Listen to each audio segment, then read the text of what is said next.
Hi everyone, welcome back to my channel. దోసపిండి బొంబాయి రవ్వతో గుంత పునుగులు ఎలా తయారు చూపిస్తున్నాను. కప్ దోసపిండి, 1 కప్ బొంబాయి రవ్వ వేసుకోవాలి. సాల్ట్, కొంచెము వంట సోడా వేసుకోవాలి. ఇవి కలిపేసి ఒక 10 నిమిషాలు పక్కన పెట్టేసుకోవాలి. వాటర్ ఎక్కువ అవసరం లేదండి, కొంచెం వాటర్ వేసుకొని తిక్కుగా కలుపుకోవాలి. దోసపిండి ఈ విధంగా కలుపుకుంటే సరిపోయింది. చూడండి, పిండి ఇలా పొంగింది.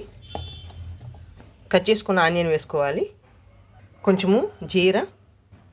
ఈ ప్లేస్లో మీరు క్యారెట్ కానీ బీట్రూట్ కానీ ఏ వెజిటేబుల్స్ అని వేసుకోవచ్చండి. నా దగ్గర ప్రజెంట్ ఏం లేవు కాబట్టి నేను ప్లెయిన్గానే చేస్తున్నాను. గ్రీన్ చిల్లీ కూడా వేయట్లేదండి, పిల్లలు తినడానికి కొంచెం ఇబ్బంది పడతారు కాబట్టి జస్ట్ ఆనియన్ జీరా ఒక్కటే వేసాను. కొంచెం వాటర్ వేసుకొని కలుపుకుందాం. చూడండి, పిండి ఇలా వస్తే సరిపోద్ది.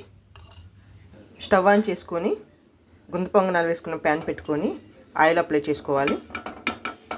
కొంచెం కొంచెంగా పొంగనాలు వేసేసుకోవటమే. పొంగనాలు అన్నీ వేసుకున్న తర్వాత మూత పెట్టేసుకొని ఉడికించుకోవాలి. చూడండి, ఇలా ఒకవైపు అయిపోయాక ఇంకోవైపు తిప్పుకోవాలి.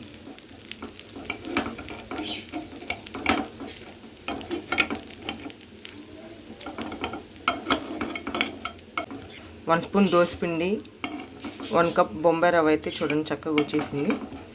ఇడ్లీ పిండితో ఎట్లయినా వేసుకోవచ్చు ఈ గుంత పొంగనాలు. కానీ మాది మాత్రం కలర్ఫుల్గా లేదండి, ఎందుకంటే పిల్లలు తినాలి కాబట్టి ఏమీ వేయలేదు. జస్ట్ ఆనియన్ అవి మాత్రం వేసాను. మామూలుగా చేసుకోవాలంటే అన్ని వెజిటేబుల్స్ వేసుకొని కర్రీ లీవ్స్ వేసుకొని చక్కగా చేసేసుకోవచ్చు. మరలా మూత పెట్టేసుకుందాం.